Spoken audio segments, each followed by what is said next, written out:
नमस्कार, विकास समाचारमध्ये आपले स्वागत। 9 घरातील कुटुंबीय रस्त्यावर। रस्ता रुंदीकरणाच्या नावाखाली भर पावसात तोडली नागरिकांची घरे। भिवंडी मनपाचा अजब कारभार।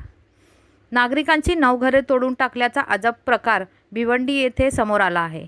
उन्हाळ्याच्या दिवसात रस्ता रुंदीकरण व रस्ता दुरुस्तीच्या कामाकडे दुर्लक्ष करत असलेल्या भिवंडी महानगरपालिकेने भर पावसात रस्ता रुंदीकरणाच्या नावाने तोडक कारवाई केल्यामुळे या 9 घरातील कुटुंबियांवर भर पावसात रस्त्यावर ताडपत्री टाकून राहण्याची वेळ आली आहे। मात्र घरे तोडण्याआधी मनपा प्रशासनाने या नागरिकांची कोणत्याही प्रकारची निवाऱ्याची व्यवस्था केली नसल्याने येथील नागरिक मनपा प्रशासन विरोधात तीव्र संताप व्यक्त करत आहेत। भिवंडी महानगरपालिकेच्या हद्दीत असलेल्या धोबी तलाव रोशनबाग परिसरात रस्ता रुंदीकरणाचे काम हाती घेणार असल्याने या रस्ता रुंदीकरणाच्या कामात मोहम्मद रमजान अब्दुल रहीम यांच्यासह इतर 8 अशा 9 घरांना महापालिका प्रशासनाने 22 मे 2024 रोजी नोटीस बजावत रस्ता रुंदीकरणात बाधित मिळकतीचा मोबदला निश्चित करण्यासाठी महापालिकेकडे कागदपत्र सादर करण्यासाठी नोटीस दिली होती। मात्र अवघ्या 1 महिन्याच्या नोटीस कालावधीतच मनपाने मोहम्मद रमजान अब्दुल रहीम यांच्यासह इतर 8 नागरिकांची घरे भर पावसात तोडली आहेत।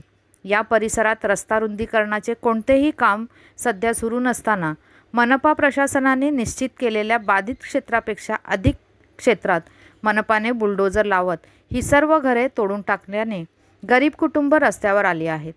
शुक्रवारी भर पावसात दुसऱ्या घराच्या आडोशाला ताडपत्री बांधून हे कुटुंबीय राहत आहेत।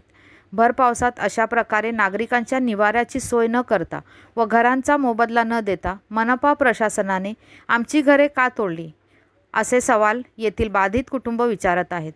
मनपा प्रशासनाने जाणीवपूर्वक आमची घरे तोडून आम्हाला बेघर केले आहे, ना मोबदला दिला ना राहण्याची व्यवस्था केली।